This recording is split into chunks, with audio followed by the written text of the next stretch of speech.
Burlington, Vermont, announcing he's dropping out of the race for the Democratic presidential nomination. After this, from Berlin, the leaders of Germany, France, and the UK hold a joint news conference on the economy. And back in Washington, a discussion on what role the military should play in homeland security.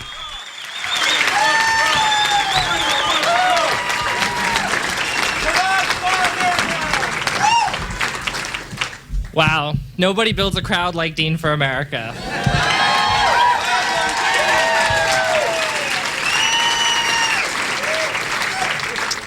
Good afternoon. My name is Parag Mehta, and I'm one of several hundred members of the Dean for America staff. And it is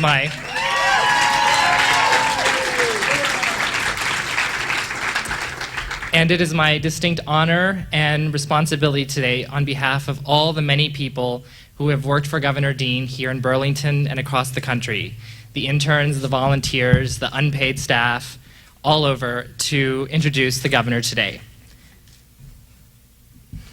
I want to begin, first of all, by thanking some people. We have been very, very lucky on this campaign, and especially those of us who are from out of state who came here to Burlington. I want to thank the community of Burlington, the volunteers, the people like Carol Davis, who's back there, who cooks food for us every week.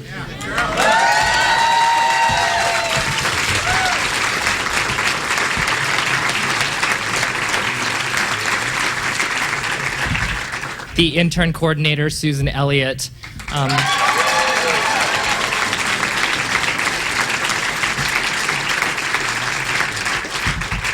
And the amazing people we've gotten to work with. We've become more than colleagues. We've become friends, and I dare say we've become family in some cases, even living 10 or 12 in a house together. We got really close in this campaign. Progress doesn't happen in a moment, it happens in a movement. And thanks to Governor Dean, we now have a movement.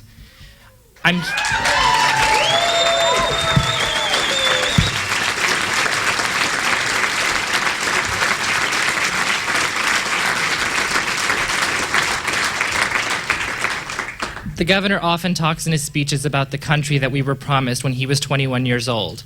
He talks about feeling like we were all in it together in the 1960s during the Civil Rights Movement, after the assassinations of Martin Luther King and Robert Kennedy. For my generation, for those of us who are under 30, this is our movement. This is our opportunity to take back our country. This is the country we were promised when we were 21 years old. And generations from now, we'll still be talking about Howard Dean.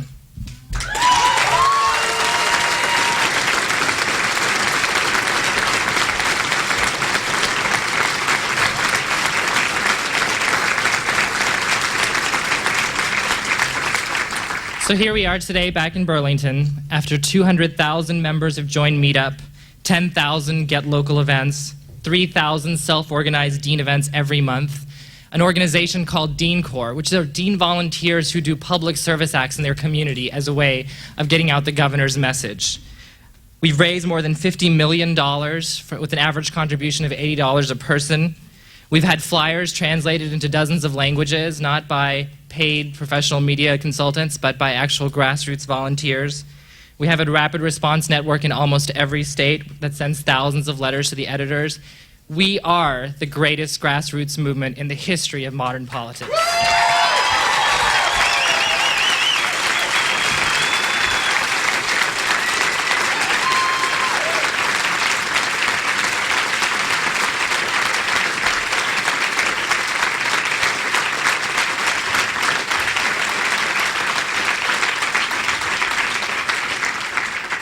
And we're not going anywhere.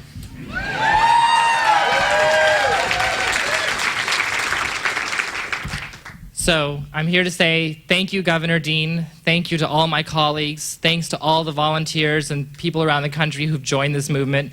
Whether you came in through Punks for Dean or African Americans for Dean or just Dean for America, we appreciate everything that you've given us on this campaign. The governor promised us that we would make history, but for my generation and for all generations, he's also made possibility. Ladies and gentlemen, Governor Howard Dean.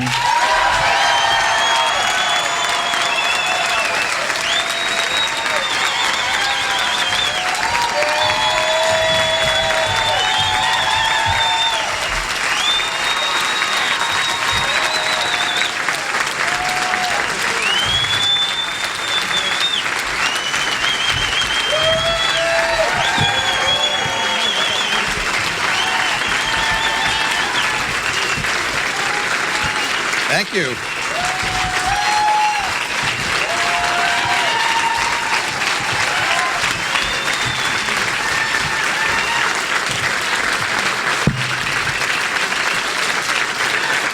Thank you. My goodness.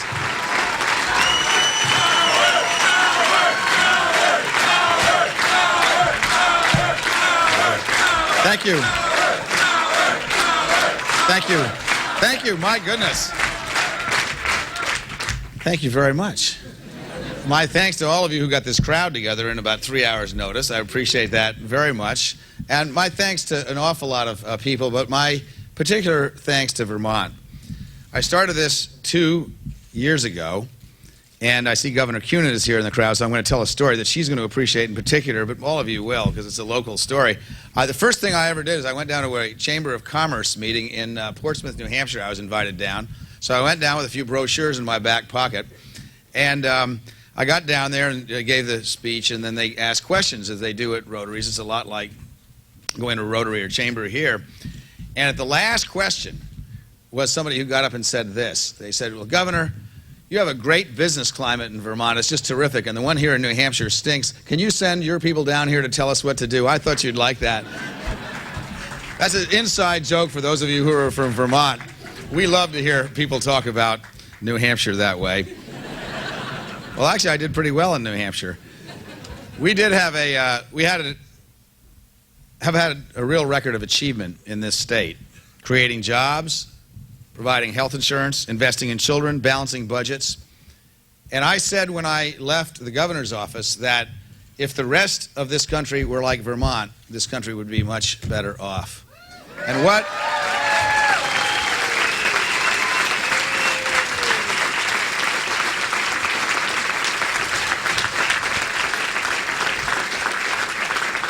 And what we set out to do was make the rest of the country more like Vermont. And so far we have succeeded, but we have a long way to go. What we did show is that by standing up and telling the truth and not worrying about polls and focus groups, you could actually get support in this country from voters.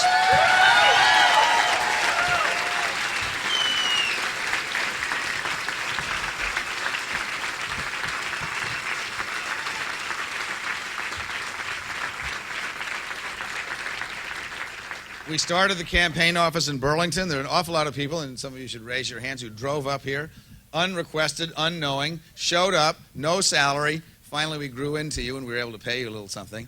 But we really appreciate people from all over the country, particularly young people. 1/4 of all our people who gave us money were under 30 years old in this campaign. I have not seen that happen since I was under 30 years old, and that was a long time ago.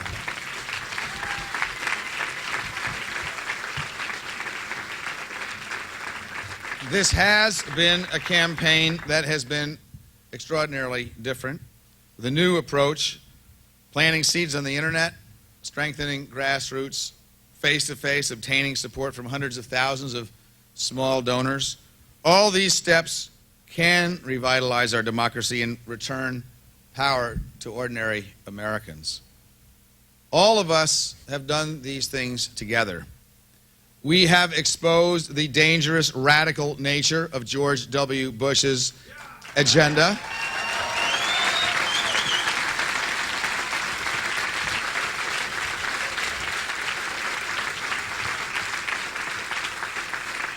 We have demonstrated to other Democrats that it is a far better strategy to stand up against the right-wing agenda of George W. Bush than it is to cooperate with it.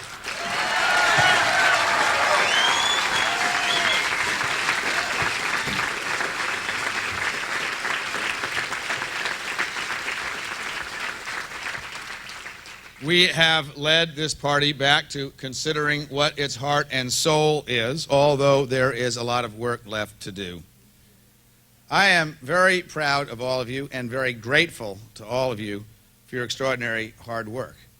To the staff who've worked exceptionally hard, very long hours, worse than mine, sometimes. For all of you who've traveled around the country, showed up at our office, worked around the clock because they believed in what we were doing. Thousands of Americans who have given generously of their time. in their states because they believed in our cause.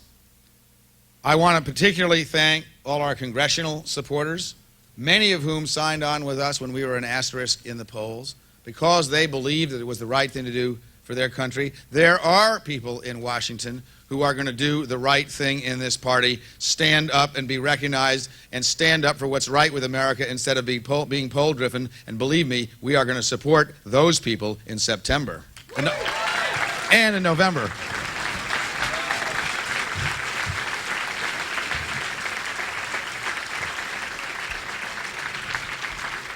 September if they have a primary, and then in November.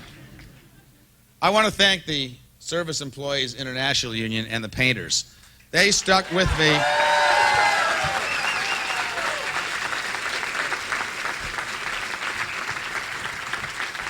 They stood with us when we others abandoned us, and I am forever grateful to those people in the labor movement who stood up for what was right and not what was popular.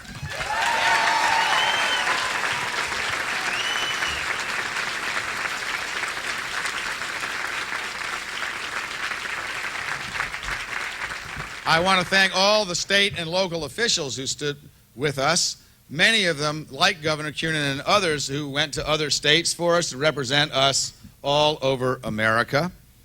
I want to thank the Dean's List. These are the big donors. We didn't have a lot of big donors, but the ones that we had signed on with us when we were nowhere. We were an asterisk in the polls. They did not do what the establishment of the Democratic Party did. They followed their hearts and stood up for what was right, and they changed this party too.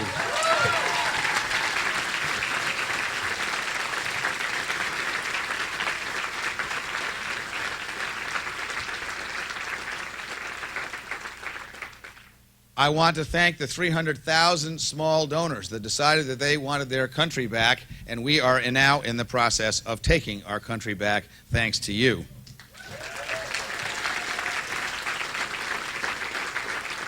I want to thank all the people in every state who heard our message and supported us.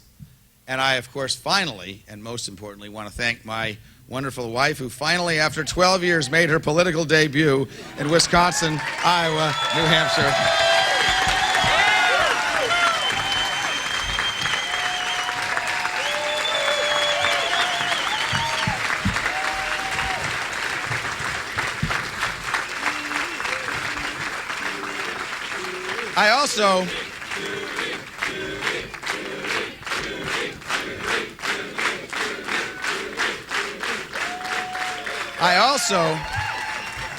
I also want to thank Judy for at least promoting the debate that's needed to happen in this country for a long time about whether a woman needs to gaze adoringly at her husband or follow her own career.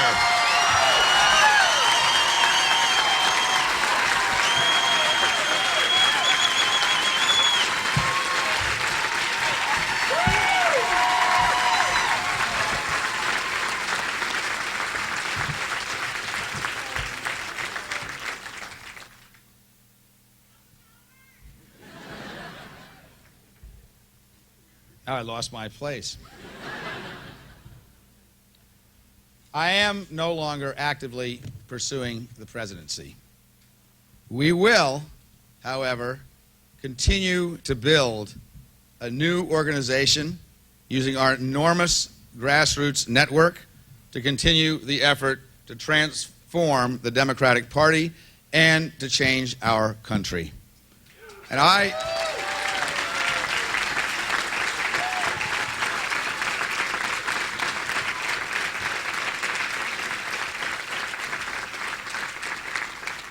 And speaking to all of you and all of the hundreds of thousands of people around America who are going to get this word either by the establishment media or the internet,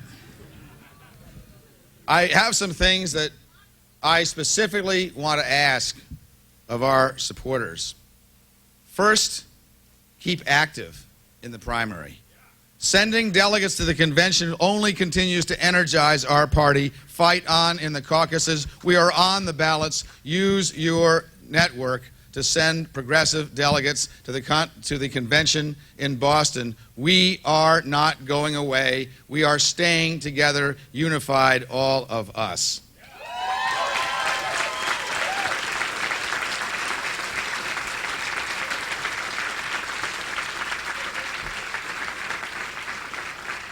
Secondly, Dean for America will be converted into a new grassroots organization. We need everybody to stay involved. We are, as we always have, going to look at what you have to say about which directions we ought to be going in and what we ought to continue to do together. We are determined to keep this entire organization as vibrant as it has been through this campaign. There are a lot of ways to make change. We are leaving one track, but we are going on another track that will take back America for ordinary people again.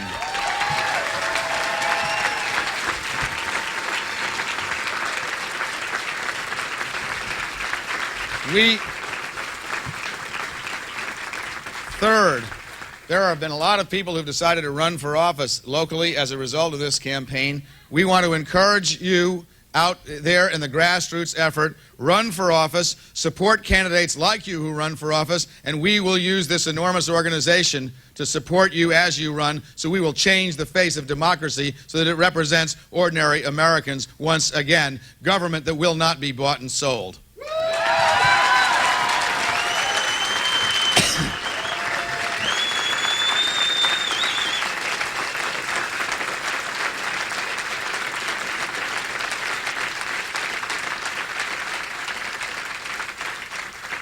Let me be clear. I will not run as an independent or third-party candidate, and I urge my supporters not to be tempted to support any effort by another candidate. The bottom line is that we must beat George W. Bush in November, whatever it takes.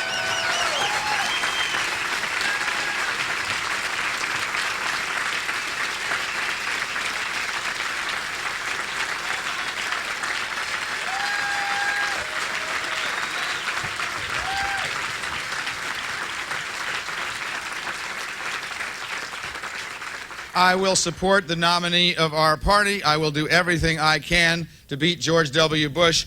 I urge you to do the same, but we will not be above in this organization of letting our nominee know that we expect them to adhere to the standards that this organization has set for decency, honesty, integrity, and standing up for ordinary American working people.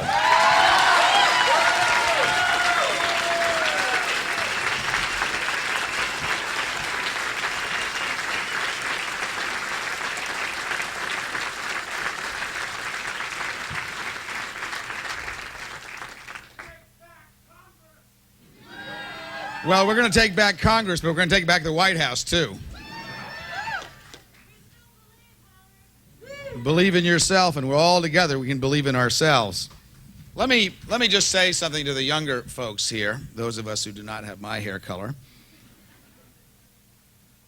One of the advantages of age, and they're less than I thought they were when I was 25, is that you get to see things come around a second or third time.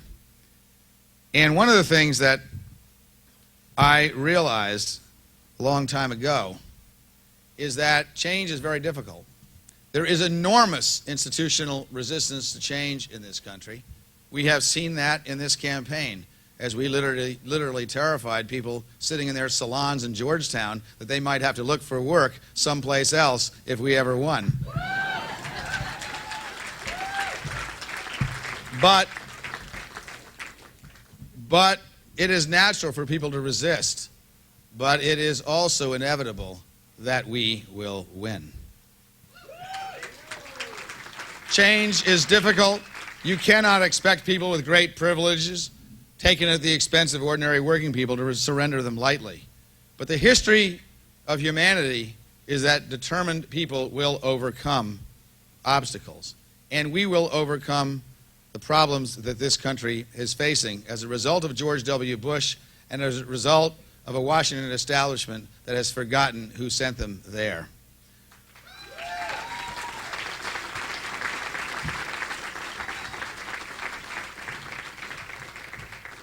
Some of you who have been on the road with me or have seen the speeches have heard this before, but it's true. We have been here before in this country.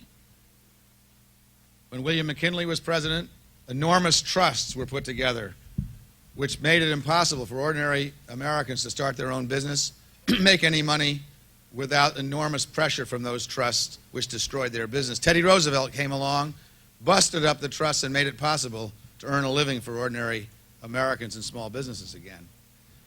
Under Harding and Coolidge and Hoover, Calvin Coolidge said, "The business of America is business," but forgot that human beings are not meant to be cogs in an enormous government corporate machine, that we are spiritual people who need connections and have to have community again. Franklin Roosevelt came along and took America back for ordinary working people again.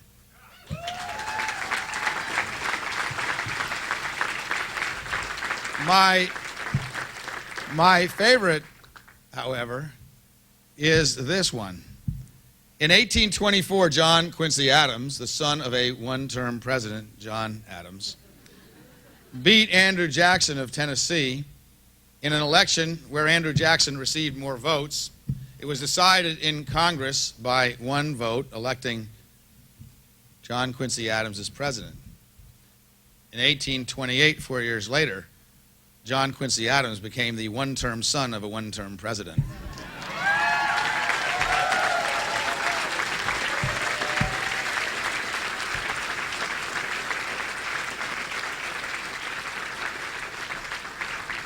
Change is hard work.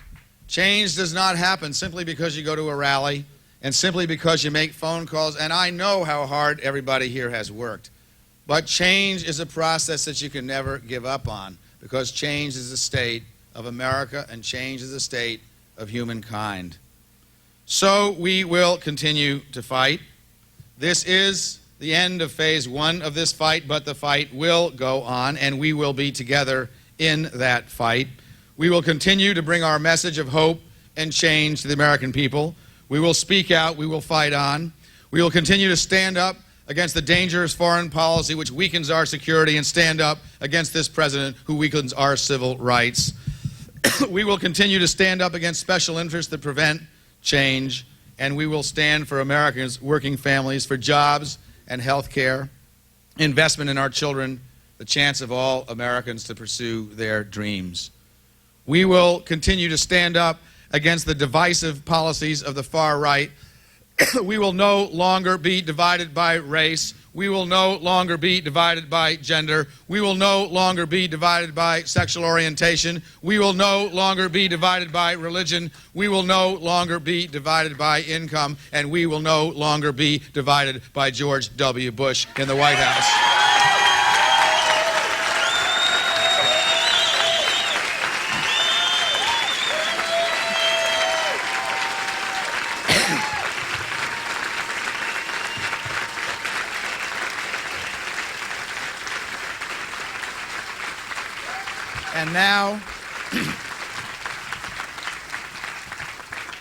And now that the campaign is stopped, I'm going to say something that all of you have heard me say before.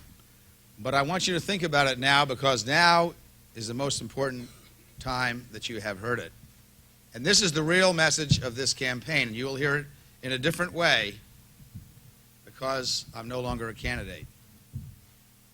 The biggest lie that people like me tell people like you at election time is, if you vote for me, I'll solve your problems. The truth is, the power is in your hands, not mine.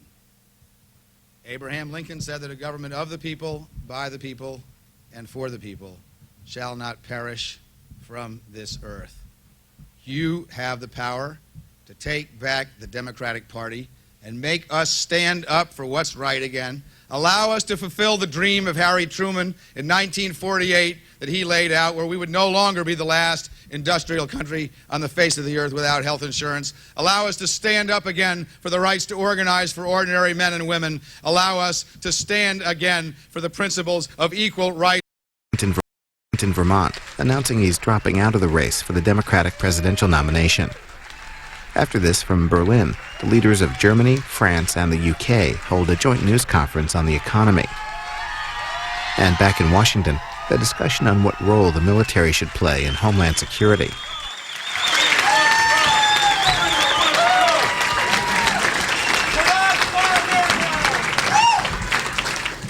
Wow, nobody builds a crowd like Dean for America.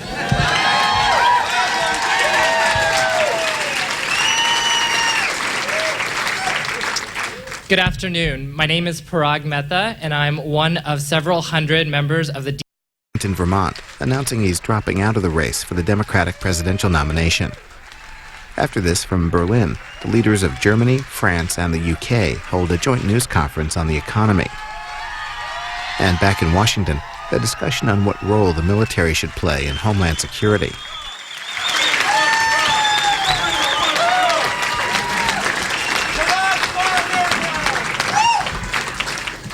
Wow, nobody builds a crowd like Dean for America.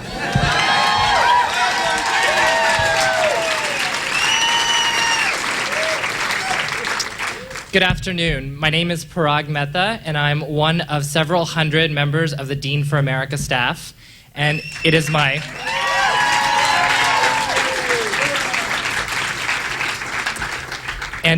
distinct honor and responsibility today on behalf of all the many people who have worked for Governor Dean here in Burlington and across the country, the interns, the volunteers, the unpaid staff, all over, to introduce the governor today.